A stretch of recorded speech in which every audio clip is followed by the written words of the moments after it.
Hello everyone, welcome to my YouTube channel cook with A. आज आमे जानिबा पणस recipe. प्रथमे फ्राई करिबा आलू आ पणस को फ्राई करिबा पई आमे एठी तेल नै नैछु। एबे पणस आलू को फ्राई करिबा।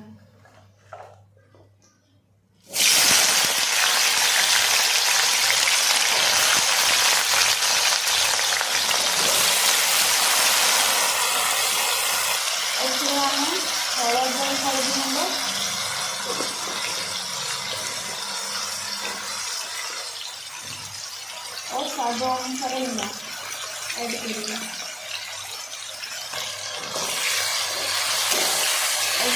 आलू पणस को भल भाव फ्राई कर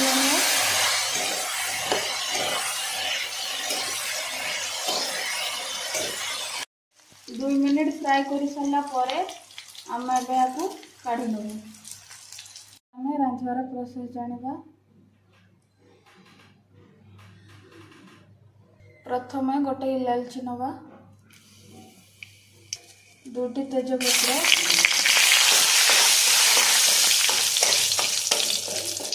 एथरे 2टी कटा प्याज ऐड करवा।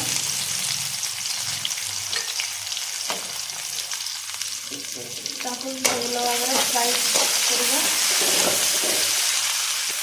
गोल्डन हो गले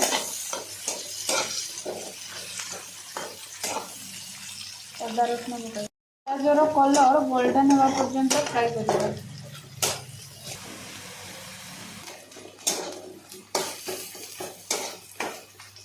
एबे अदा रसुण ऐड करवा।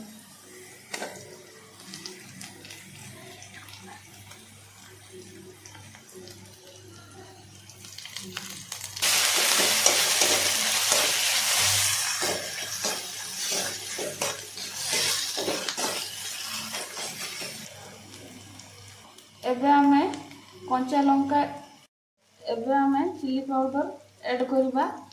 कहीं ना तेल रे भाजिले तरकारी रो कलर भल आसीबो।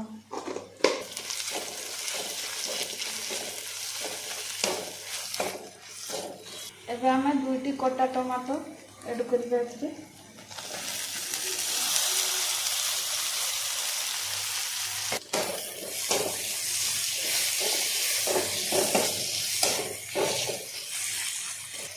किसी पानी ऐड करिया। टमाटर 1 मिनट बॉयल होगा पाई छाड़ दवा। स्वाद अनुसार लूण ऐड करिया।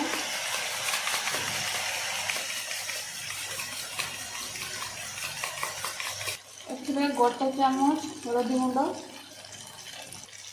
1 चामच धनिया गुंड ऐड करिया।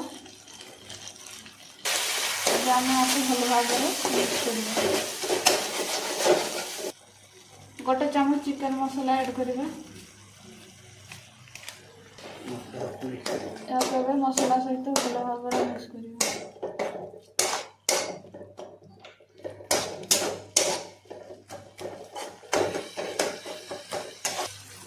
मसाला हो जाए फ्राई कर रखा आलू और पणस को ऐड कर मिक्स करिया मसाला सहित।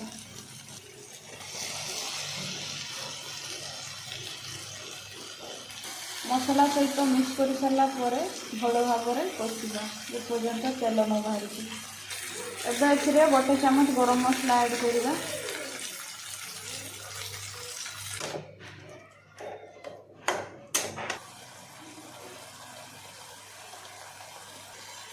एबे मसाला रेडी हो गलानी। एथिरे 2 कप पानी ऐड करिया।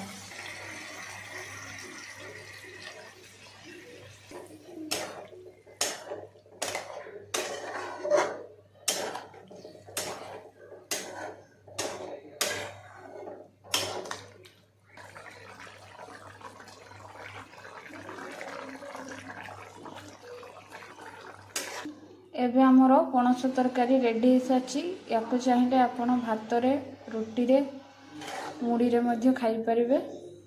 आशा करुच्ची आम वीडियोटी आपण समस्त भल लगिथिबो। लाइक, शेयर, सब्सक्राइब करी बेल आइकन टी को दबाई देवे। रहूची। जय जगन्नाथ।